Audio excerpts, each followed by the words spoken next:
Chers amis, bonjour et bienvenue dans un nouvel épisode de La Science te parle. Aujourd'hui, nous allons parler d'un traitement révolutionnaire, d'une idée absolument géniale contre le Covid-19, alias le SARS-CoV-2. Vous savez, c'est ce genre d'idée où vous dites « Mais pourquoi on n'y a pas pensé avant ?» C'est tellement simple et tellement génial. Mais pour vous expliquer ce qu'il en est, nous allons d'abord voyager. Aujourd'hui, nous sommes tous en confinement, alors prenons le temps d'un petit voyage mental de quelques secondes. Fermez les yeux et imaginez-vous en plein désert. Vous êtes en plein désert et il fait chaud, 40, peut-être plus en degrés. Et vous marchez. Vous devez vous rendre dans une ville et vous marchez. Vous avez suffisamment à boire. Mais comme le soleil tape et que vous marchez, vous allez transpirer. Vous connaissez tous ce phénomène, bien évidemment. Pourquoi est-ce que vous transpirez? C'est pour réguler votre température du corps. Et vous le savez, nous sommes à grande majorité composés d'eau. Et si vous n'aviez pas un système de régulation de cette quantité d'eau, lorsque vous êtes dans un désert et que vous marchez, tout votre volume d'eau, tout votre volume de liquide, de fluide disparaîtrait et alors vous mourrez. La protéine qui permet cette régulation, c'est l'aldostérone. Et l'aldostérone, vous le voyez ici sur ce schéma que je vous mets là, provient d'un système qui s'appelle le système rénine-angiotensine.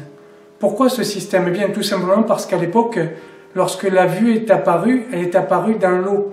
Et au départ, la vie était aquatique, c'est-à-dire dans un milieu aqueux. Et lorsque la vie a commencé à être sur Terre, à être terrestre, il a fallu réguler les fluides, puisque nous n'étions plus dans un milieu aqueux.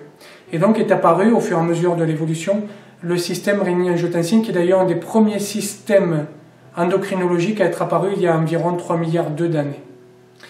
Dès lors, les hypertendus, je parle de cette maladie, les hypertendus ont un problème avec l'aldostérone, c'est-à-dire qu'ils en ont trop. L'aldostérone régule les fluides.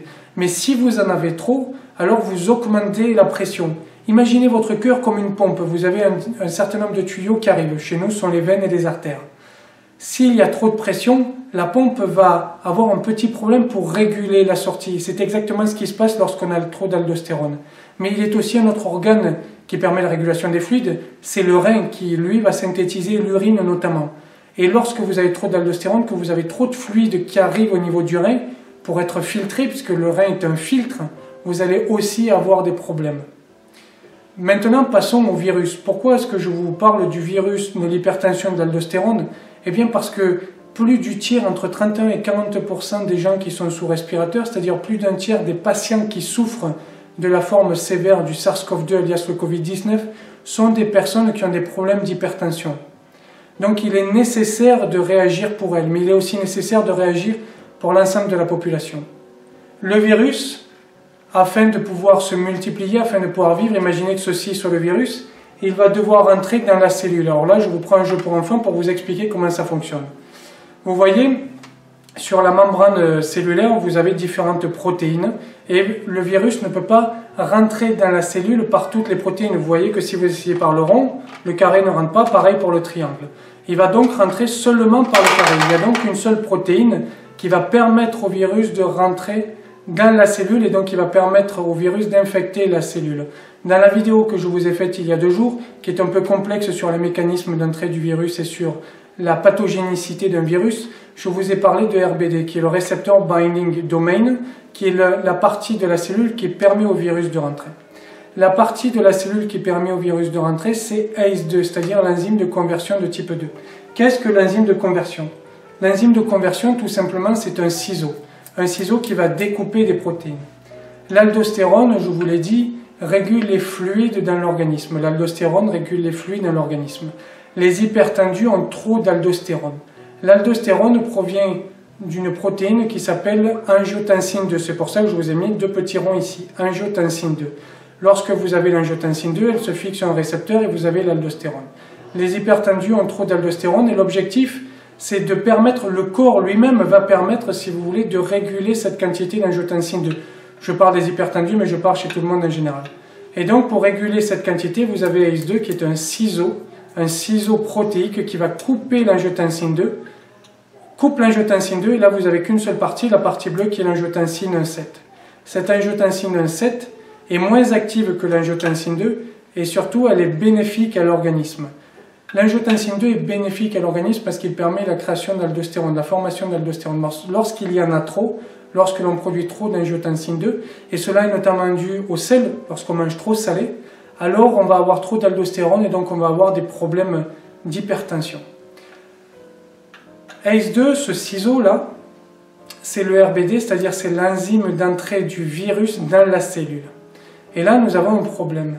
Le problème, c'est que le virus, lorsqu'il rentre dans la cellule par ce ciseau, par cette protéine qui est à la surface, va diminuer la quantité de ce ciseau. Ce qui fait que, de cette enzyme, ce qui fait que l'angiotensine 2 ne sera plus clivée. L'angiotensine 2 va rester, donc on va avoir une augmentation d'angiotensine 2, ce qui va amplifier les problèmes d'hypertension, notamment rénaux et pulmonaires. Dès lors, on va avoir une augmentation de ces problèmes dus au Covid. Alors vous allez me dire, ce qu'on n'a qu'à faire, c'est que l'on n'a qu'à augmenter chimiquement, par de la chimie, cette quantité d'ACE2, cette quantité de ciseaux. Le problème, c'est que si on l'augmente, et c'est une excellente idée, on va permettre encore plus au virus de pénétrer dans la cellule et d'être pathogène. Donc le patient va mourir.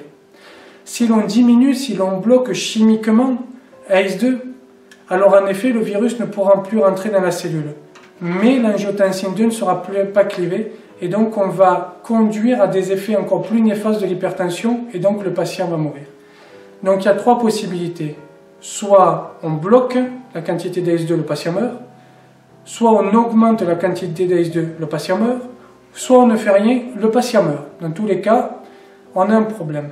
Et c'est là où l'idée géniale arrive. Le virus, lui, il rentre par ACE2 dans la cellule. Et vous ne voulez pas que le virus rentre, mais vous voulez toujours conserver votre quantité d'ACE2 de cette enzyme. Et donc, ce qu'une entreprise pharmaceutique scandinave a eu l'idée de faire, et le produit est en phase 2 pour l'instant, déjà, donc il va être disponible sous peu, c'est de faire croire au virus qu'ACE2 est ailleurs. C'est-à-dire que nous allons protéger l'ACE2 qu'il y a sur la cellule, et ils ont créé un leurre, un véritable leurre, un peu comme quand les pêcheurs mettent pas de verre, mettent une mouche en plastique pour attirer le poisson. Le poisson va croire que la mouche est bonne. Et bien là, c'est pareil. On va créer une hormone, une protéine ACE2 recombinante humaine qui va faire croire au virus que la protéine est ailleurs. Du coup, le virus va se fixer sur cette protéine et non plus sur la protéine de la cellule. Du coup, il ne pourra plus rentrer dans la cellule. Le virus va se fixer sur un leurre. Et là, vous attrapez le virus. Là, vous empêchez le virus d'entrer dans la cellule. Et ce qui est génial dans cette idée, c'est qu'en fait, elle sera valable pour tout le monde. Pour les hypertendus, bien sûr, qui sont, je vous l'ai dit, ce sont plus du tiers des patients qui sont sous respirateur, mais également pour tout le monde, si on traite, bien sûr, suffisamment tôt. Cette idée est absolument géniale, cette idée de leurre est absolument géniale. L'article est paru le 4 avril dans Cell, et pour l'instant, la seule question qui se pose, c'est la toxicité de cette enzyme de recombinase humaine, cette enzyme de conversion recombinante humaine. Il a été testé sur les organoïdes et elle semble ne pas être toxique. Maintenant, il faut les tester sur l'humain. Et c'est là où vous avez la phase 2 qui entre en jeu parce qu'on va faire des essais sur l'humain. Voilà, je trouve que ce traitement est absolument génial. C'est une idée révolutionnaire et c'est probablement la thérapeutique qui sera le plus efficace contre le SARS-CoV-2, mais cependant n'oubliez pas qu'il y a tout un tas de voies thérapeutiques, on parle beaucoup de l'hydroxychloroquine qui est l'une des voies, mais il n'y a pas que celle-là et je vous mets ici en conclusion le schéma avec les différentes voies thérapeutiques que l'on recherche. Je vous remercie pour votre attention et je vous dis à bientôt pour un nouvel épisode de La Science te parle. Au revoir.